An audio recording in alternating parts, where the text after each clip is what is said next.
Welcome back to A Celtic State of Mind. I'm Paul John Dykes, and this evening I am delighted to be joined not only by Kevin McCluskey over in Budapest, but also by James Mackenzie just down the road in Edinburgh.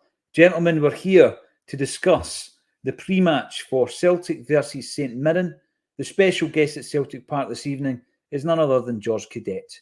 Used to have a hair quite similar to James Mackenzie's, but now he gets it cut to suit his age. James, have you seen the team? Have you seen the starting 11? Yeah, I'll say that I was surprised when I saw the team selection, to say the least. I've been harking on and on the podcast and on the blog over the last few weeks that it seems like Celtic are starting to get comfortable under Brendan Rodgers. They're starting to hit their stride. Things are starting to look a bit settled. And now we have a completely rotated 11, basically. I've got a couple of positions are completely changed up. We've got James Forrest coming into the team. You've got Nat Phillips coming in as well for Cameron Carter-Vickers. No Carter-Vickers in the squad, which I was incredibly surprised by. And even Turnbull being in the team also kind of caught me by surprise. I thought Paulo Bernardo did enough at the weekend to perhaps warrant keeping his place in the team, but the managers saw things differently. I think, up until now, there's been a period where Brendan Rodgers has been trying to establish what his best start 11 is. Before he can start rotating, I think he's been trying to identify what is the best 11 I've got here. And now, obviously, he's mentioned during the last couple of weeks the amount of games. We're going into this period where it's an incredible run of games. When he was talking about it was 7 games in 21 days. I would have more expected, Kevin, I think, for the team to be tinkered with, maybe against Hibs after the European game. But we've done it tonight against St Mirren. No, I'm not questioning Brendan Rodgers. Absolutely not. But it was pretty surprising when I seen it tonight. What, if any, of any of those 3 changes are you surprised by, Kev? Yeah. Well, first of all, the point you made about if he was going to change the team around, it seems like the weekend against Hibs would have been the more optimal time to do that. I agree with that because we'd just come off the back of the big European game against Athletic. Players were tired because he'd put in such a big effort, and the game was just a couple of days later.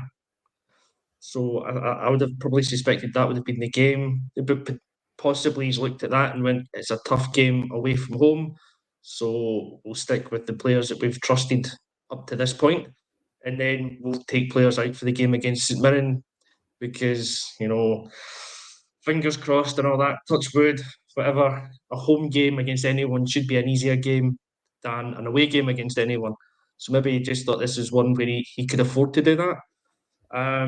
But as I say, I would probably have done it a bit more against Hibs than tonight. Looking at the 3 players that have come in, I think the obvious one that stands out is the surprise is Phillips.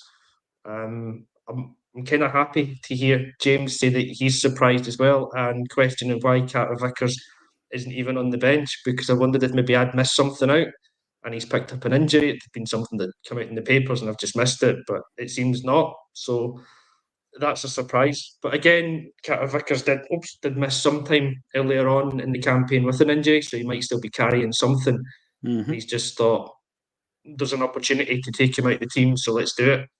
But without that being really clear, that becomes a surprise. And then the other one is Turnbull coming in, because again, like James, I don't like to agree with somebody so often, but James, I have to agree again.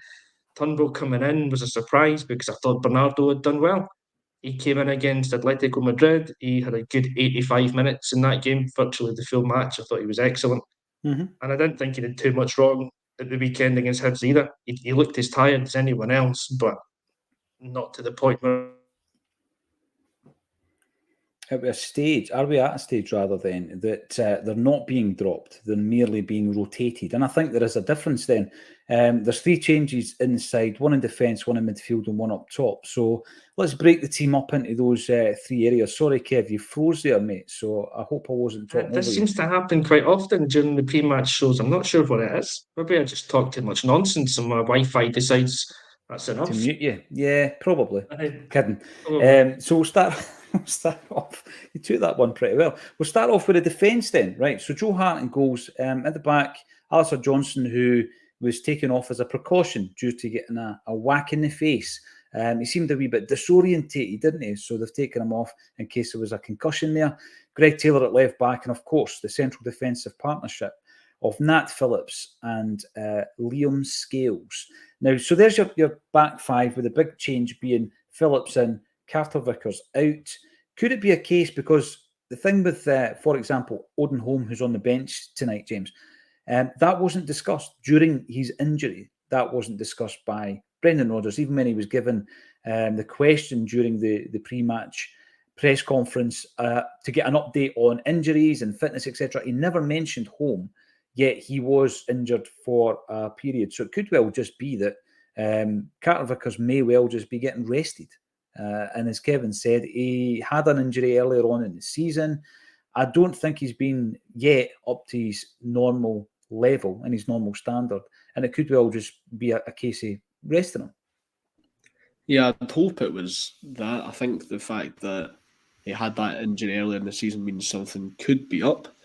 But I'd agree with that if I thought if he'd been completely dropped from the squad. He's not on the bench either, which makes me think there is something up. You don't drop Cameron Carter-Vickers completely out of the equation if he doesn't have an injury. And I was surprised that it was Nat Phillips that was a centre-back to come in from. I thought it was going to be anybody. I mentioned in one of my blogs that perhaps Mike Nawrocki would have got a chance today. So I don't know if Nawrocki's still getting up to speed, or has that revealed to us that Nat Phillips is ahead of Mike Nawrocki, the £5 million centre-back in the pecking order. So it's shown a lot of what Brendan Rodgers' thinking is when it's come to the team selection. I think James Forrest being picked up front as well speaks a lot of where perhaps Rodgers sees Yang in the pecking order at the moment. So it might just seem like rotation, but it's a bit more revealing than what might initially meet the eye. Yes. Welcome, Ian Conroy, to the stream, dialing all the way in from New Zealand. It's more of a sociable time for you to watch a game, am I right? That's right. That's why this dad joke went on a bit longer than it should have done, because you were always speaking. So sorry about that. It was just meant to be for a moment. Just to note that it's actually daytime here and It's sunny. daylight. Yes, absolutely. Yeah. Fantastic. It's great to have you as always. It's match day or match evening where we are, Ian, and we're just having I'll run through some of the changes that have been made to the side following the stalemate at Easter Road. And I think, when you look at the defence, it does beg a few questions. The first being, where's Carter Vickers? Should we be worried? That's the first thing you think. And then you look at the bench and you see that Nawrocki's back in there as backup and no Lagerbielke. The curious case of Gustaf Lagerbielke. You bring him in for the best part of £3 million. He's playing for Sweden, yet he can't get on the bench for Celtic. Is this all about Brendan showing his hand when it comes to the pecking order, do you think, Ian, of the centre-halves that we have at the club? Clearly. And is it a veiled message, or maybe not even a veiled message to the board? Was Lagerbielke his signing? We saw before, who was that agent that we had when we were getting some of the Israeli players? It seemed to be like, convenience, more of a marriage of convenience rather than actually, scouting, So is it a similar thing when it was, we were losing a player and it was the same agent, says, oh, we've got a ready-made replacement, that's handy. The jury's still out in terms of as a Celtic player for Lagerbielke, for me. But I certainly think, Brendan's the man. He's in charge, and if it wasn't his signing, maybe he's saying, look, it's underpinning the fact that he's not doing it in training, perhaps, or he's not doing it. Whether he'd have that luxury if Liam Scales hadn't stepped up to the plate, I don't know. Well, this is a great point. Yeah, because Scales was nowhere in the equation, was he, when we were bringing these guys in? So, it could well be that Scales has shown a lot more quality, and I think he's shown us, certainly as fans, a lot more quality. Some of the comments that were coming in this afternoon's bulletin were along the lines that Scales is actually the on-form centre-half. He's playing better than Carter Vickers at the moment. And by the way, we're not writing Carter Vickers off, but it might well take him a wee bit of time to come right back up to the same standard, Ian, that he attained prior to his injury. I find that a really interesting point you make, and I don't want to be all conspiracy theories when it comes to recruitment and all this kind of stuff, because Brendan Rodgers has stated that the players, he has the yay or the nay over the players when it comes down to it. And if there was a particular player he didn't think was going to benefit his squad or improve his squad, he wouldn't sign him. But the Lagerbielke one is an interesting one. He's not been mentioned in terms of injury or fitness. So, Kev, what Ian's saying there, it would suggest at the moment, perhaps Brendan Rodgers doesn't quite think he's there. John Hughes earlier on in the bulletin this afternoon, he picked up on the fact that Lagerbielke lacks a bit of speed. And I think that, for me, has been the biggest failing I've seen in his game. Or is it just a case that we've brought these players in, plenty of time to develop, and might come back to him at a later date? Yeah, I mean, he is a young lad, so he does still have time. I think he's only 21 years old, so we've got him on a 4 or 5 year contract. He's got time to develop and settle in at the club. But if you come to Celtic for 3.5 million or whatever it was we've signed him for, you do expect pretty much a ready-made player to come in. His lack of pace is definitely something that was highlighted in the few games that he played. Other than that, I felt he looked like a player with potential rather than that kind of ready-made replacement for Starfelt. But it is definitely a surprise, or not a surprise. It's a shock in a way to see a guy that's coming for that kind of money not even getting close to the bench.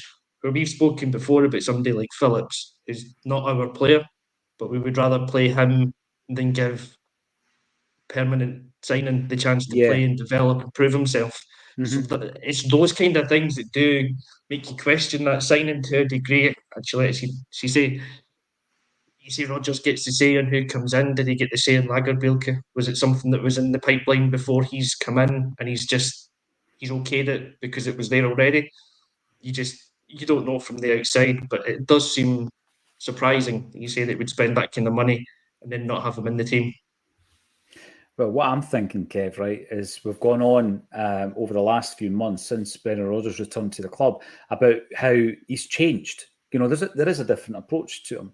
Ian and I had a really good discussion the other day about the David Brent style documentary series that Ian wrote about on the blog just last week. It's a really good blog. You should check it out. And it's the smell of mince, Ian. That's all I need to say. The smell of mince when you go for a run. And there definitely was, last time round, a tendency for Brendan Rodgers to make it pretty clear if a player came in and he hadn't identified the player or rated the player, he wouldn't play them. And the two big examples I remember were Kevin Graham and my pal Marvin Compere, and Marian Sved. Marian Sved barely kicked a ball. And when you look at what these guys cost you per game, and transfer fees and wages, it was shocking. But Brendan Rodgers, last time round, if he didn't rate a player that really wasn't his player, he just wouldn't play them. Do you think there's a bit of that about it, James? Or are we digging too deep in this so early in the season? Well, I think there's a perfect example of that in the Celtic squad right now. I don't know if you'd even consider him as part of the squad. Kwon Hyuk Kyu, we saw him in James Forrest's testimonial against Athletic Club, and we haven't seen him since. Not even on the bench or anything like that. He's been completely AWOL. And the only time he's played since then was for the B team and Mikey Moffat's testimonial. So you can clearly tell that he isn't a Brendan Rodgers player. And the only times that we've seen Gustaf Lagerbielke so far is when Rodgers has been forced to play him. It's been when there was no other option apart from Liam Scales and Gustaf Lagerbielke. It had to be them, because the pair at that point in time, if everybody was fully fit, would have been nowhere near the pitch at Ibrox. But they both stepped in and they both played well. And I've been pretty shocked, much like Kevin McCloskey, as to why we haven't seen Gustaf Lagerbielke so often. I think he didn't really put too much of a foot wrong in the domestic games he played. He hasn't conceded a goal domestically yet.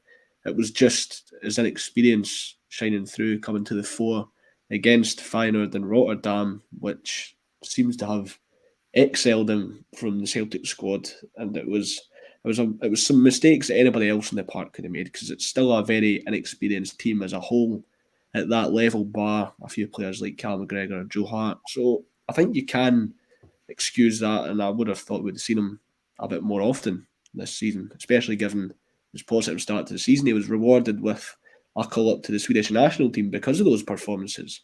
in the early stages. So we can't let him being out of the team sort of blind the fact that he was good when he was called upon.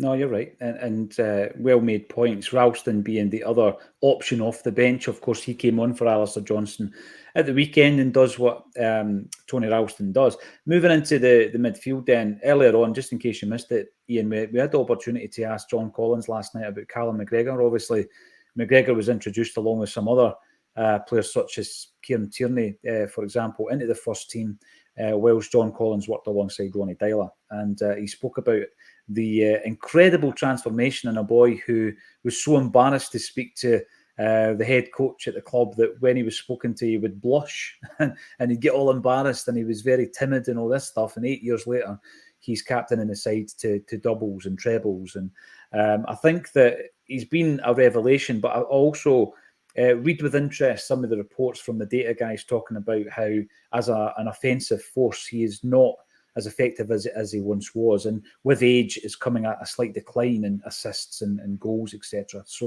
that's absolutely fine. He's still the linchpin, if you ask me, and he's alongside Matt O'Reilly, the best player so far this season, who apparently is worth £25 million plus, if you want to listen to Fabrizio Romano, and David Turnbull, who might have raised a few eyebrows, his inclusion.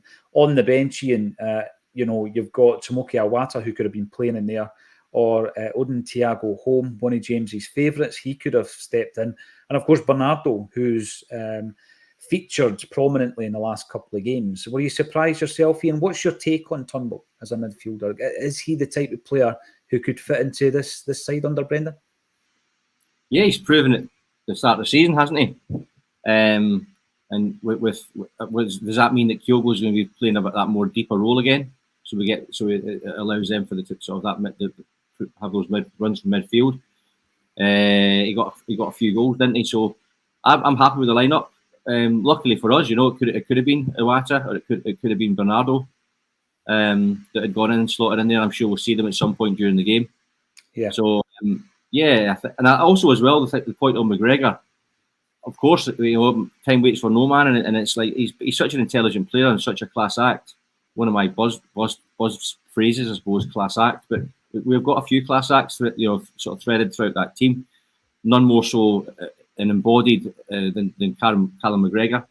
And we've got younger legs to do the running for him. It's that those brains that you can't teach. He's got that football intelligence, and it permeates throughout the team.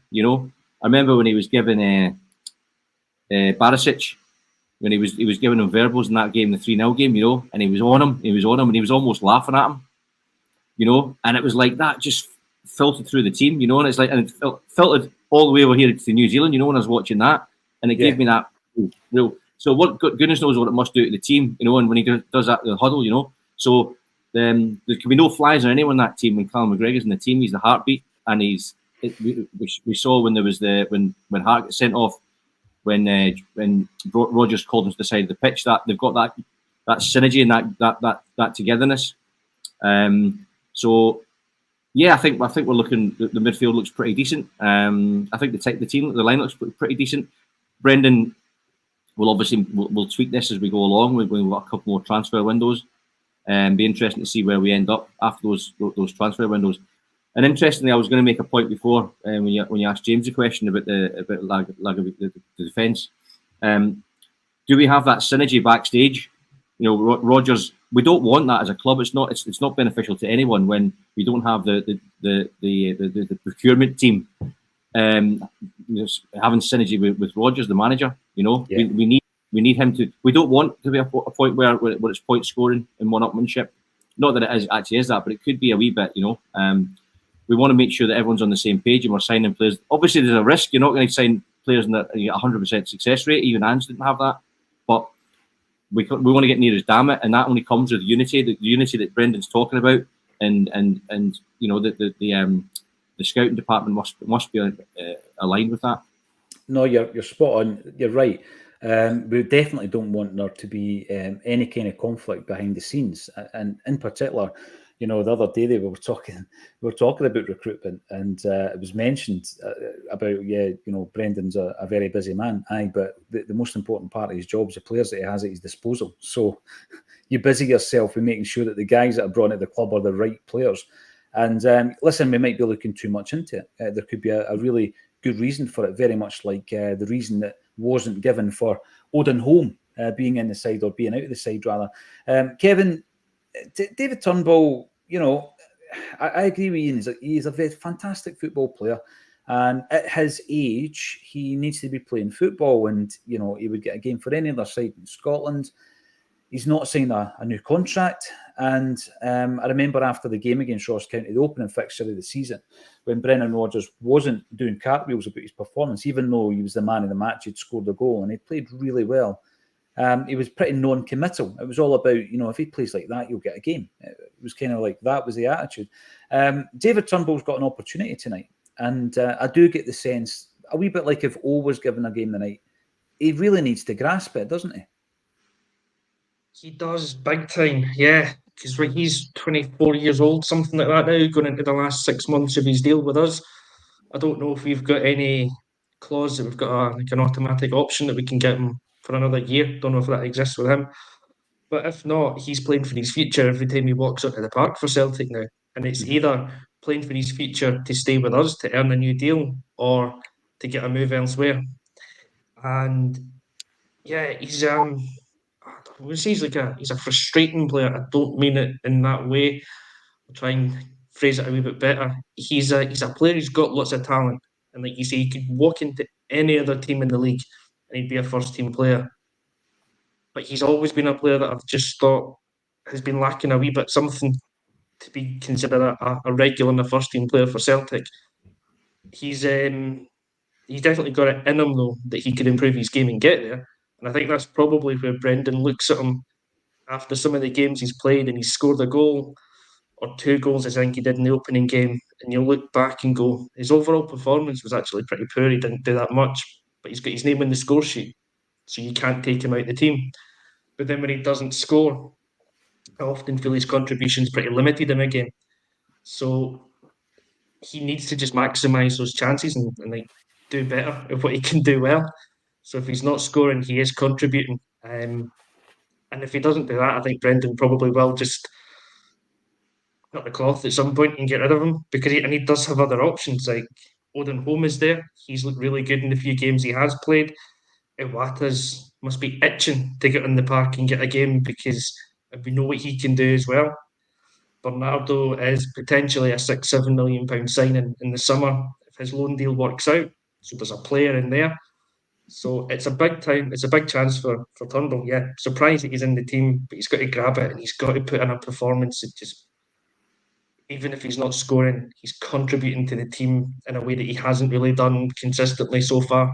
The aftermath of last night's gig, it has resulted in the usual videos and images and all that kind of stuff appearing on the social media pages. And I've had loads of people saying around Cadete and Van Hooijdonk that there were a bunch of scoundrels leaving the club and all this kind of stuff. And all I'll say is that before the actual event that we did last night with John Collins, Pierre Van Hooijdonk and George Cadete, we got a sit-down interview on camera, filmed by Sean, our videographer, and it's currently being edited. That will be on the channel within the next few days. And we ask them the difficult kind of questions, because remember back in the day, 25, 26 years ago, if something appeared in the paper, it was gospel. It was almost gospel, right? So people being misquoted or one side of the story being told seemed to have lingered for quite some time. So we did ask Cadete as to the reasons behind him leaving and the part played by Wee Fergus. And we also asked Pierre Van Hooijdonk about their comments about £7,000 being okay for the homeless, but not a top-class striker. You might be interested in both of their responses. We were also speaking to John Collins, a player who I absolutely loved in the hoops. And he revealed that back in the day, even though, diet and nutrition wasn't as, a big part of the game as it is now. John Collins was into fitness and nutrition and everything back then. He said that normally the pre-match meal would have been like poached eggs, beans on toast, something like that. Ian, it wasn't 3 pints and a steak. It was like something that was reasonable. And when Big Pierre came to the club, he introduced his own pre-match meal, which was a chicken curry before a game. He would have a chicken curry before a game. Big Pierre didn't do him any harm, it's got to be said. If you want to check his goal scoring rate out, throughout his career, he was prolific at every single team he played for.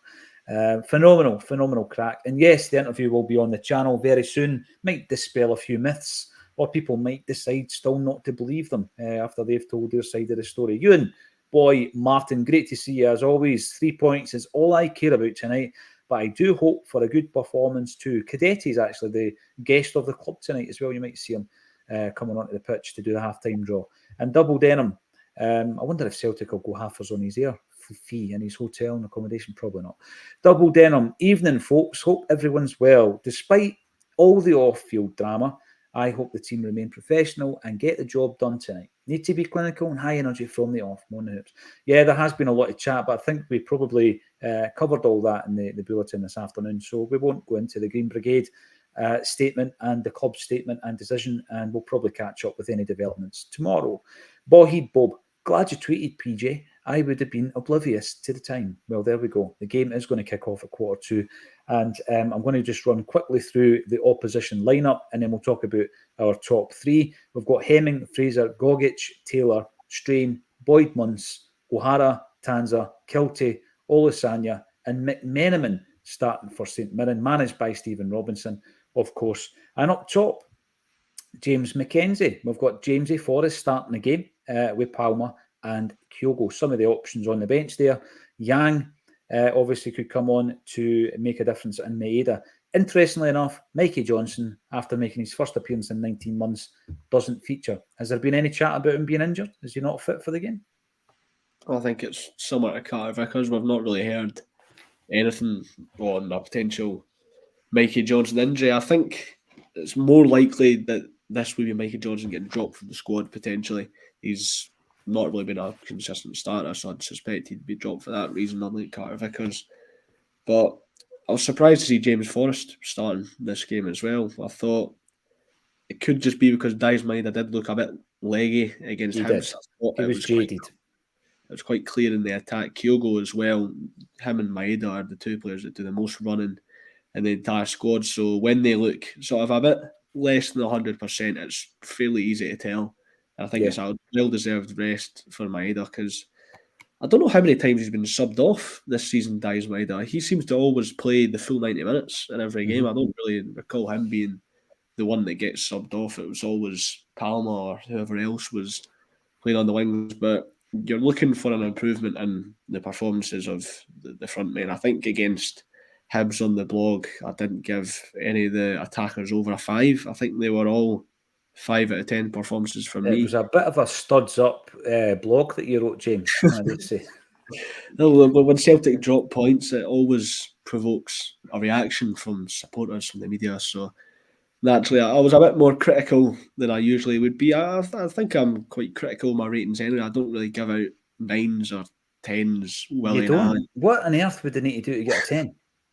I don't know. We've not seen a hat-trick this season, I don't think so. A bit like that French magazine L'Equipe that doesn't it gives it the really harsh football ratings. I'm not sure I'm held in the same regard though. But you're looking for performance level improvements from those in the front lines. You're looking for some top performances. No, you definitely are. I'm just going to run around and get some predictions. But one last thing that I said last night, George Cadete came along and played against Celtic for Sporting Lisbon in 1993 in the UEFA Cup. You remember it, Ian? Bobby Robson was the manager of, the great Bobby Robson was the manager of Sporting Lisbon. And on that night, we beat them 1-0. Jerry Craney scored the winning goal at Celtic Park. And they had a young kid called Louis Figo playing in the midfield. And we had Pat McGinley. And we beat them. Phenomenal. Ian, by the way, Pat McGinley played for our select team. It's no dig at Pat. He played for our select team just the other month there up at St. Roch's. Give me a prediction for this evening. Do you think it's going to be plain sailing, or is it going to be one of these games again that we come up against a very robust and well-organised Stephen Robinson side, and it's going to be hard to break them down? What do you make of it? I think if we score early, it'll be a 3-1. If we don't score early, be a bit more laboured, possibly 2-0. 2-0, I could see that, yeah, where you get the breakthrough maybe after the 65th minute and add a wee goal at the end. Kevin, what do you reckon? I'm going to be really boring and just copy Ian because I think he's spot on. I think it could be one of those games. If you score early doors, you'll go and it'll be comfortable. But so in the first half of the show, you tough. just agreed with James. You just agreed with James I know, all the way through, and now you're agreeing with Ian. Aye, You know what I mean? Aye, but I'm not going to agree with you though. So we're not getting a full house. That's fair enough. What about yourself, James? I'm going to go for 2-0 as well, but I kind of had that in my mind before Ian said Is that just because I said it? No. Jamesy? I don't mean to make it an echo chamber, but I'm going to go 2-0 as well. That's my prediction for the game. I think they're going to be rigid. They're going to be tough to break down. They're one of the better teams that we'll face in the league, and they'll try and give us a good game. Third in the league, James, am I right? Only defeated once this season, and that was against Rangers, I think. So, I think they've like Tynecastle on some tough grounds and got some really good results. Yeah, they've done well. It's going to be a tough one. Let's go and get to the action. We'll be back at half-time. Please join us then. Thank you all for getting involved. And thank you to James, Kevin and Ian for joining me on A Celtic State of Mind.